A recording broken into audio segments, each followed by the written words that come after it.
Good evening. Hope you're all doing great. We are on Maseches Nazir, Recording in Daf Lamed progress. Vav. We're starting 4 lines from the bottom on Lamed Hey Amid Beis, and we will be learning into the top of Lamed Zayin Amid Aleph, about 5 lines down.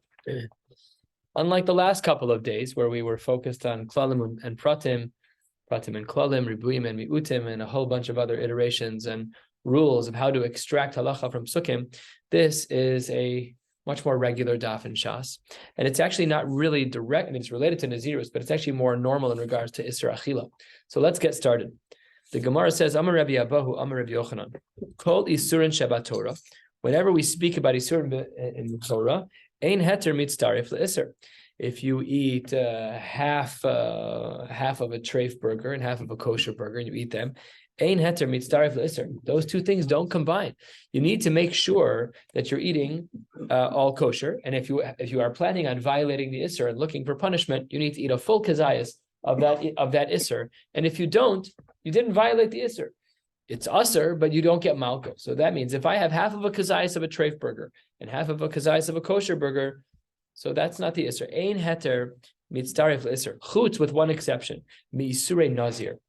Our Mishnah is the exception to this. And Rabbi Yochanan extracts this from our Mishnah. If you'll recall, we saw in our Mishnah, the Shita, that if somebody dips their bread in wine and the volume that they eat with the wine saturated in the bread, if the total volume is that of a kazayas, so then the halacha is that you violate the Isser. Why over here are things different? Why is it that we say that when it comes to Nazirus, even though you really consumed less than the shiur of Isser, we're going to be mitzdaref the heter to say that you did something wrong? Says the Gemara, Shari Amra Torah, mishras. Mishras means that something is going to be soaked.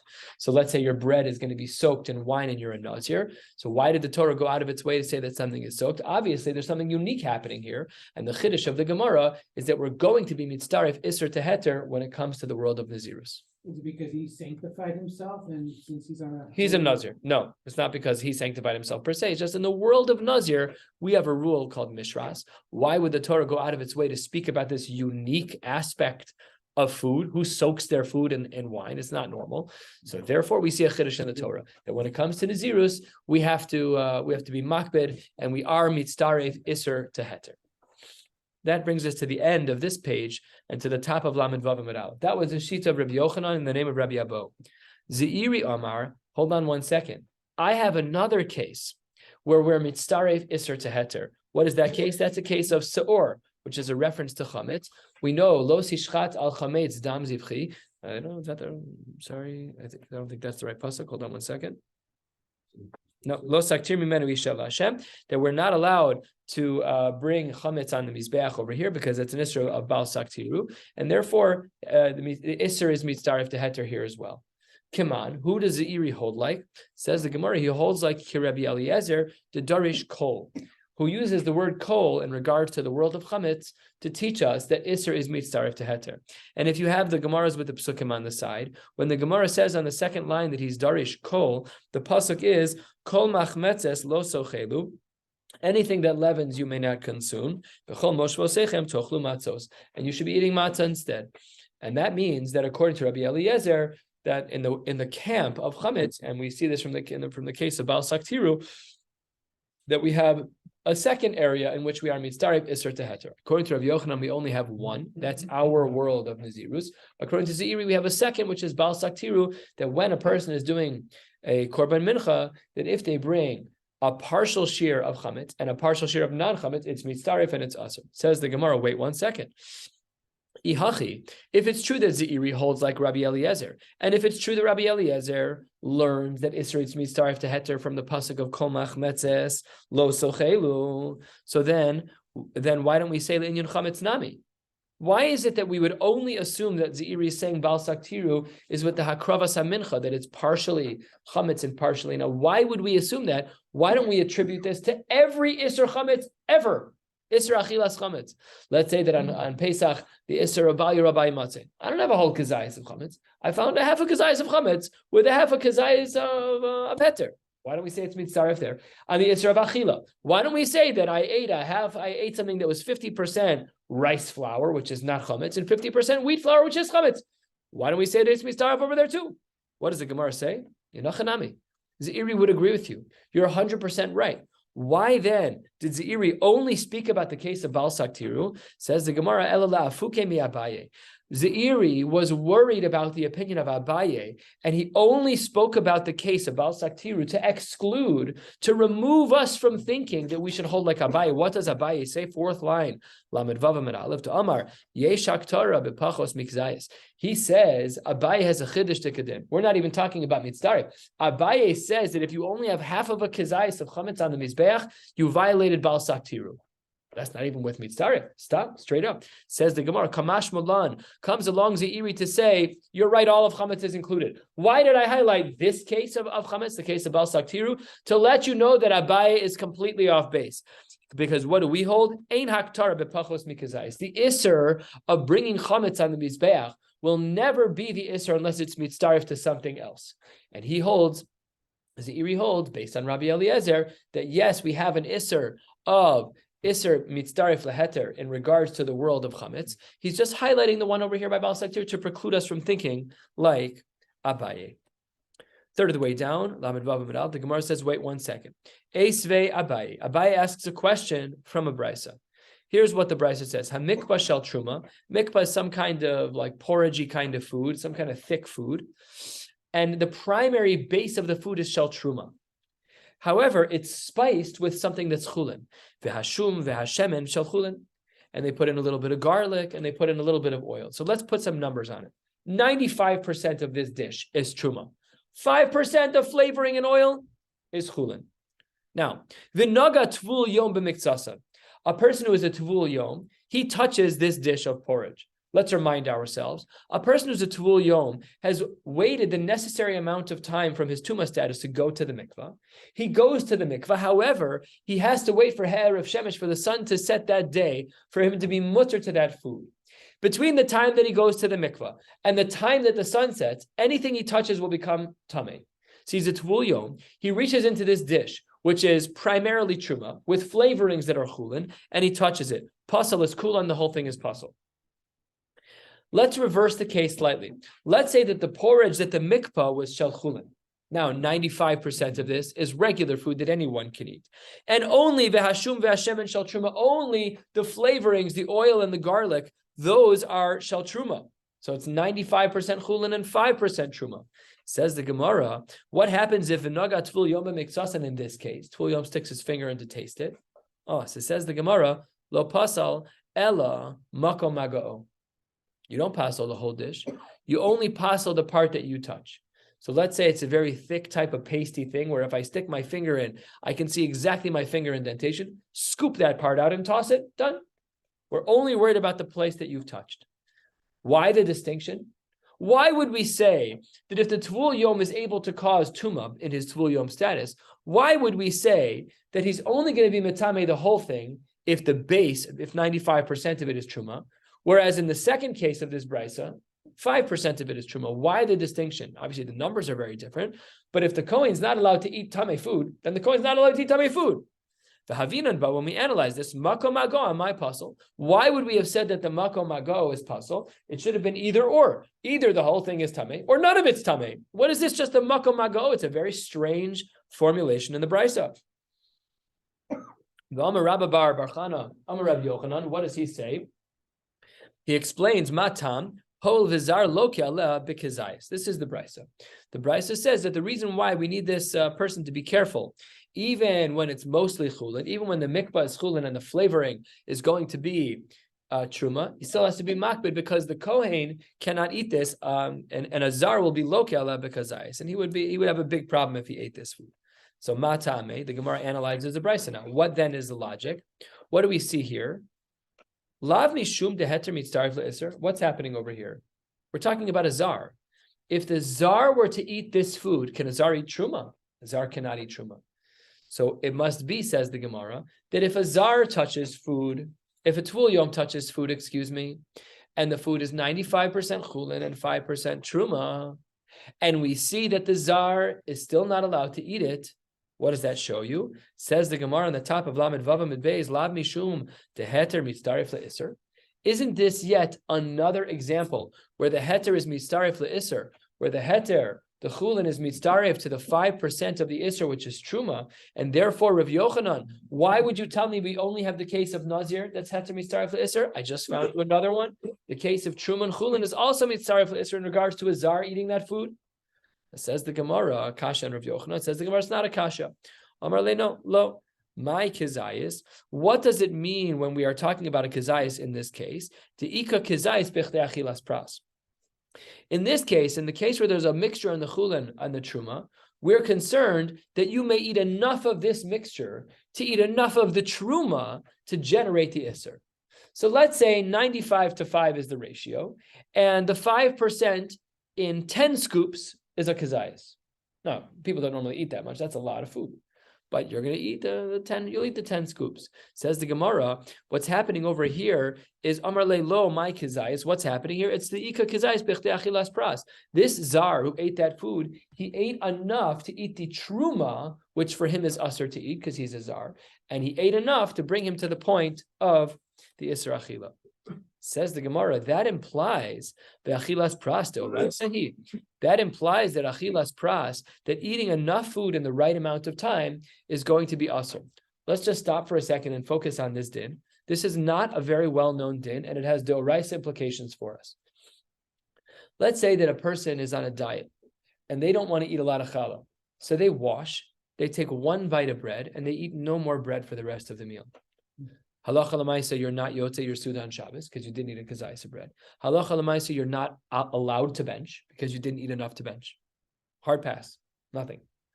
We have a mitzvah derabanan to eat a suda on Shabbos, which is a minimum of a kazayis of bread, and that kazayis of bread must be eaten b'chdei achilas pras. My kids make fun of me all the time. My wife will say, "Phil, can you please help in the kitchen?" Sure. Let me finish my kazayis first. Why? Because if I spread out my slice of bread over the course of more than 9 minutes, I did not eat bread b'chdei achilas pras, which means I can't bench. It means I was not yotze my suda Shabbos. When we have a chiyuv of a suda, we are obligated to eat that suda b'chdei achilas pras. And conversely, let's say it's Yom Kippur and a person is not well, and they get a psak from a rav and they get a note from a doctor that they're obligated to eat on Yom Kippur. So what will the poskim of the community do? Eat, but eat beyond the b'chdei achilas pras time frame. Yes, you should eat. My wife had to eat for one of her pregnancies. She had to eat. For our twins 17 years ago, she had to eat. She ate less than a kizayis beyond the 10-minute time frame. No problem. There's no isur d'oraisa there. So when we're talking about an achila proper, one where there is a measure of a kizayis, the only time you trigger that kizayis is if you ate it in the right time frame. On the lenient side, some poskim say that's 9 minutes. And on the strict side, some poskim say that's 3 minutes, which is much more difficult. Biggest nafkamina of all of this is Pesach. Up and coming, 6 weeks out, a little bit less, 5 weeks out. If a person eats their matzah less than a kizayis, or if they eat 10 kizesim, but they don't eat one kizayis, b'chdei achilas pras, you're not yotze the mitzvah of matzah at all. You're done. You lost it for the year. We get 2 nights, really only one. You get 1 night for the mitzvah d'oraisa of matzah. If we don't eat the matzah b'chdei achilas pras within 9 minutes, a kizayis in 9 minutes, you're not yotze the mitzvah of matzah. Done. So this din of b'chdei achilas pras is critical, and the Gemara is now asking, wait 1 second. The achilas pras d'oraisa, I just gave 3 examples of how it's d'oraisa. Benching, there's so many, eating iser and matzah, all of these are d'oraisa, says the Gemara. I'm really in, of course, b'chdei achilas pras is d'oraisa, with halachic applications throughout the year. Of course, says the Gemara. If it's true that b'chdei achilas pras is in fact d'oraisa, then there's a machlokes that we saw in Maseches Eruvin that needs a little bit of clarity. Why then would there be a case where pligi rabbanan alei Rabbi Eliezer b'kutach habavli? There's a machlokes in another Masech about kutach habavli. Kutach habavli is a dip. It's a very strong flavored dip with some type of soured milk. It's used as a condiment for bread. You dip the bread in. Super intense flavor.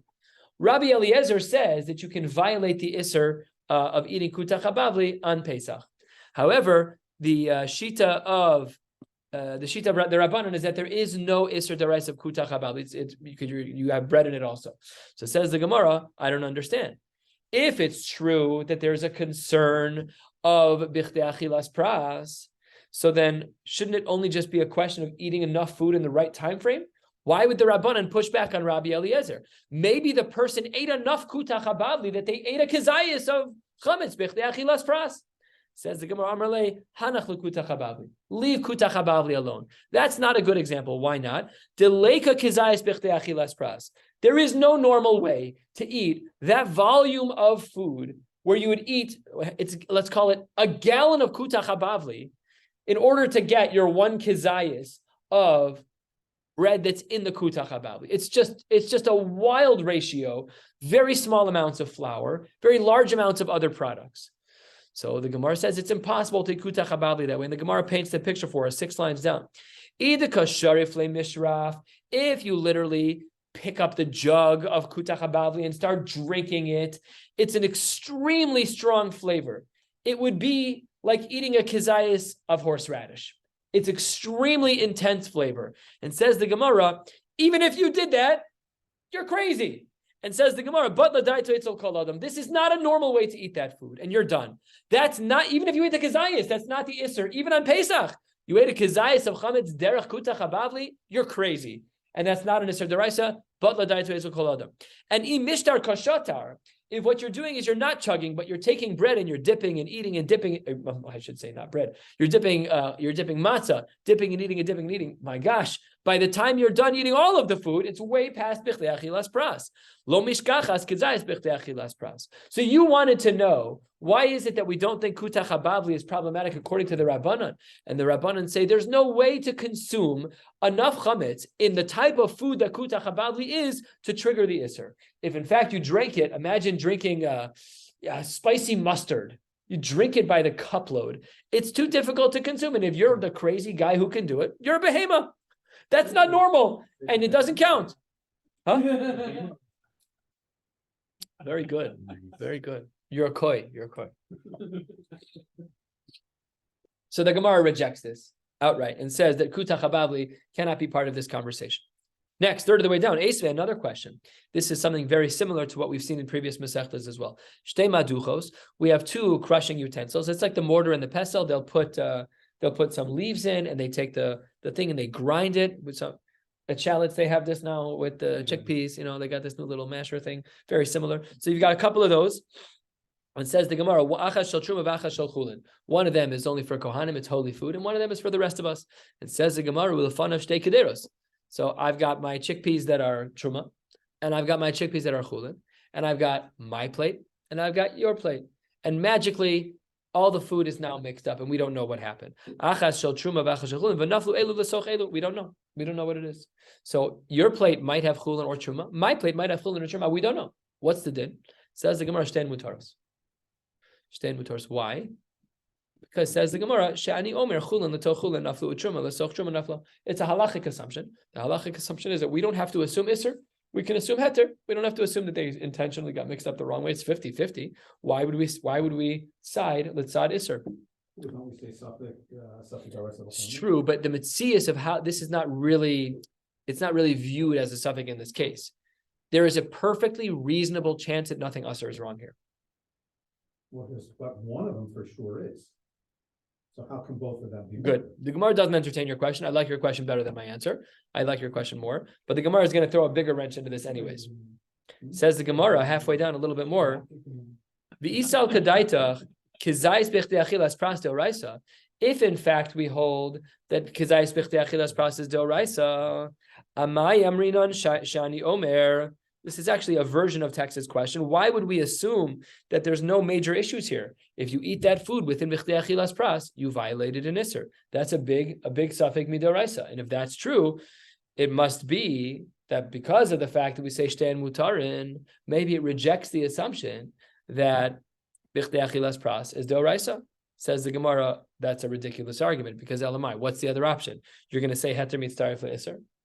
If heter is mitzaref le'isser, guess what? It's still going to be asur. Amai omer, shani omer. Why amai amrina shani omer? Why then would the Gemara say this halachic assumption that it's just mutter? Either way you look at it, if the status of isur is because of b'chdei achilas pras, or if the status of isur is because of heter is mitzaref to isur, no matter what, this brisa makes no sense of shani omer. And therefore the Gemara responds, you're right, elahanach l'truma, because tavlin, l'trumas tavlin. When we're talking about Trumas Tavlin, those foods are not Truma Doraisa. The only foods that are Doraisa are Shemen V'yitzar and Yain Shemen V'yitzar. There are only a few things are Doraisa. Spices are Derabanan. So the reason why we're being Mekel in this case of the Shtei Maduchos is because it's just spices. It's just a little bit of ground pepper, a little bit of ground mustard seeds. We're not makbid. Yeah, don't worry. It's only Midrabanan. No problem. Last question for the night, very similar. We'll end 5 lines down on the top of Lamed Zayin. The Gemara says, Eisve, another brisa.